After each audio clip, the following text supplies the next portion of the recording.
So in this video, we're going to talk about the chain rule. Up to this point, our whole discussion began with the limit definition of the derivative.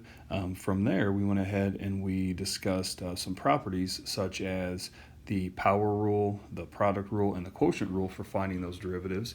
Now we're ready to take a look at the chain rule. The chain rule is going to be essentially in place because of functions created by compositions.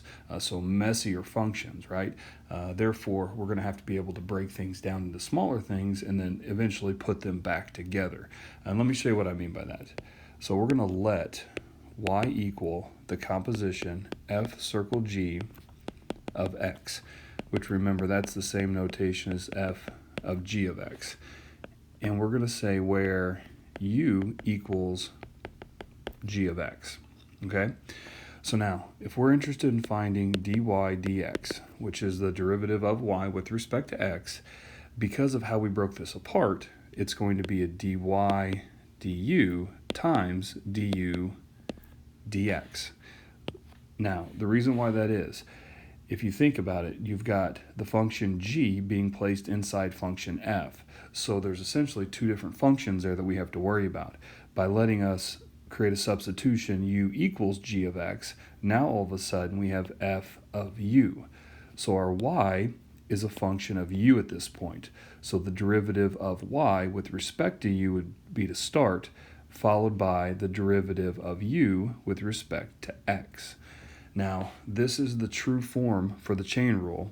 That being said, probably a more useful format of the chain rule would be this. dy dx equals f prime of g of x times g prime of x. And it's actually saying the same thing as before, but it's a little less messy. So if we have the derivative of y with respect to u, well, y is equal to f of u at that point. So it's going to be the derivative of f, leave the inside the same, don't do anything with it, but then multiply by g prime of x, which is this guy right here. So they say the same thing. This one is a bit more traditional and kind of the reason why things work the way they do. Even though this says the same thing, this is probably the easiest way to think of it. You'll hear me say a lot of times the chain rule is the derivative of the outside back times the derivative of the inside. So the derivative of the outside would be f, leave the inside alone, back times the derivative of that inside. Okay, so let's take a look at a problem here. And we're actually going to work this one two different ways. We're going to look at y equals 1 minus 2 x to the 5th, all raised to the 12th. And so to kind of fit the format that I've set up above this, I'm going to let u equal 1 minus 2x to the 5th. That's that inside part, right? That's that part that we've placed inside now a y equals u to the 12th function. So notice if I take this guy and I plug it in here, it does give me the original. So if I follow the pattern here, the dy dx equaling dy du times du dx, this is going to give me the derivative of y with respect to u. So here's y. The derivative of y with respect to u would be the 12u to the 11th. Back times now the derivative of u with respect to x. Here's u. The derivative with respect to x would be a negative 10x to the 4th. So when we put this all together, this would give us a 12. For u, I'm going to go back and substitute in the 1 minus 2x to the 5th. And that's still raised to the 11th power times negative 10x to the 4th. And when we clean this up, we get our negative 120 x to the 4th times 1 minus 2x to the 5th, all raised to the 11th. So again, this is one way to create that composition and then therefore take its derivative. Similarly, I can come over here now. I'm going to use this approach on this same function, and you'll see how it'll work out pretty similar. So if we have y equals our 1 minus 2x to the 5th raised to the 12th, all I did was copy the problem down. I'm going to go ahead, I'm going to take the derivative of the outside, leave the inside the same, and then multiply back by the derivative of that inside. So the derivative of the outside, this is where the 12 gets multiplied down, the inside stays the same, and we subtract 1. So this would be our 12 times 1 minus 2x to the 5th, all raised to the 11th. Now, back times the derivative of the inside. So the derivative of this would be our negative 10x to the 4th. And if we simplify it, that is going to give us the negative 120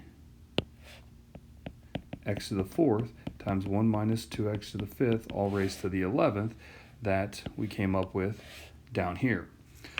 So the chain rule itself is not overly complicated in doing it, but it's important to understand why we need the chain rule, what purpose it serves, and what types of functions we're now able to find the derivative of that would have earlier been much more complicated.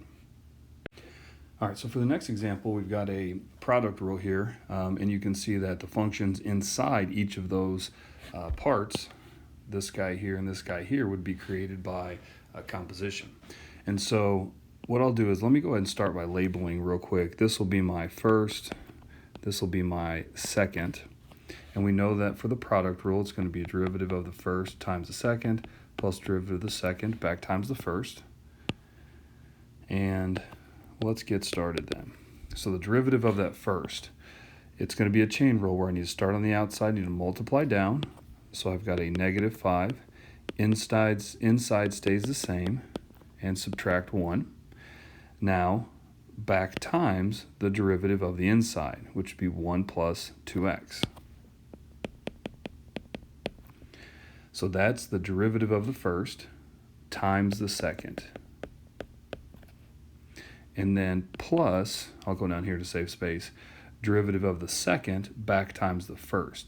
Now I'm going to spend a little bit of time talking about the derivative of the second, and sometimes when I spend time talking about the derivative of the second, it's easy for me to forget at the end to multiply back by the first. So what I'm going to do is here I'm going to write the first down right away so that I don't forget to complete my derivative with it in there.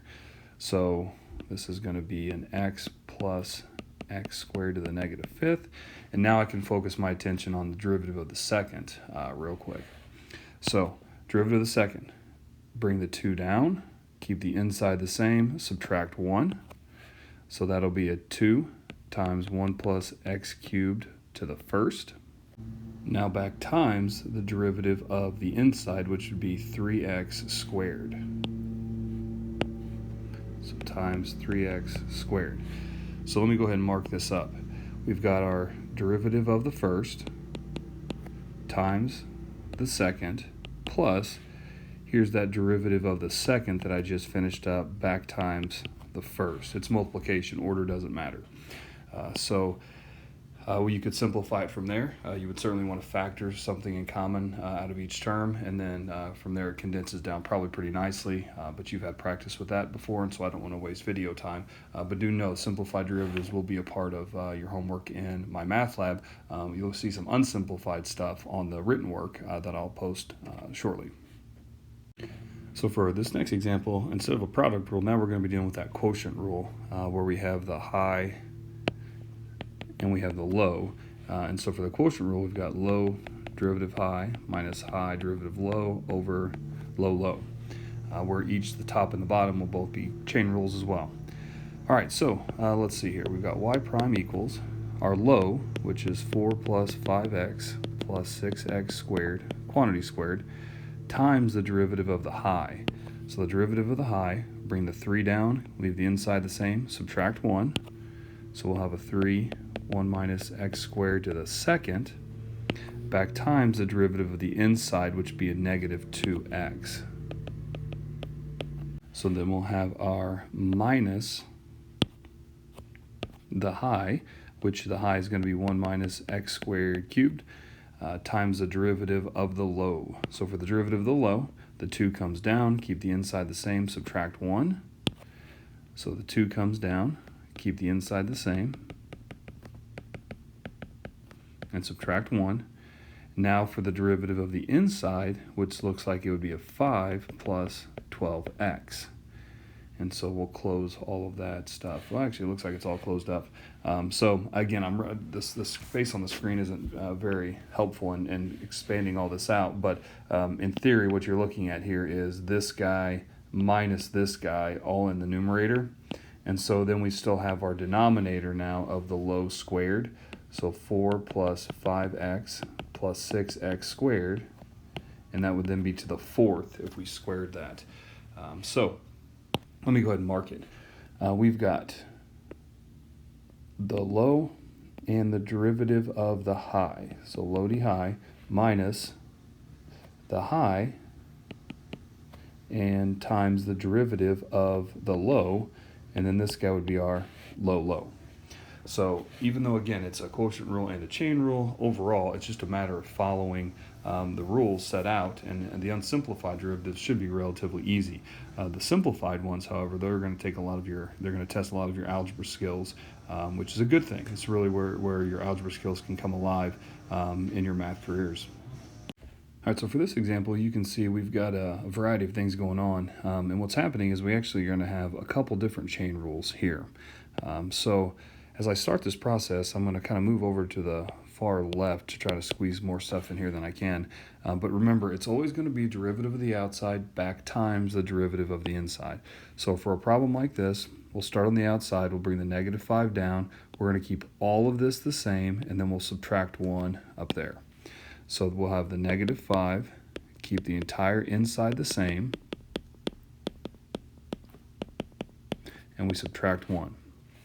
Now it's going to be times the derivative of the inside. So the derivative of the inside is going to start off with a 1 plus. So we'll have a 1 plus. And then we hit this guy here. For this one, we're going to have to bring down the negative 4, keep the inside the same again, and subtract 1 there. So we'll bring the negative 4 down. We'll keep the inside the same, and we'll subtract 1. And then back times the derivative of its inside, which would be a 2x minus 3x squared. So I'll close it up here. Now, again, really wasn't a difficult problem if you follow the same thing I've been saying, derivative of the outside back times the derivative of the inside. On a problem like this, though, it's important to pay close attention to your parentheses. The parentheses are going to be what's important because you don't want to include too many where it's not being multiplied correctly, and you also don't want to include too few for that same reason. So your parentheses need to match up nicely. So just something to double check and keep a close eye on. I'm going to end this video, and then I'll start a new one where I work some trig examples that have given people problems in the past.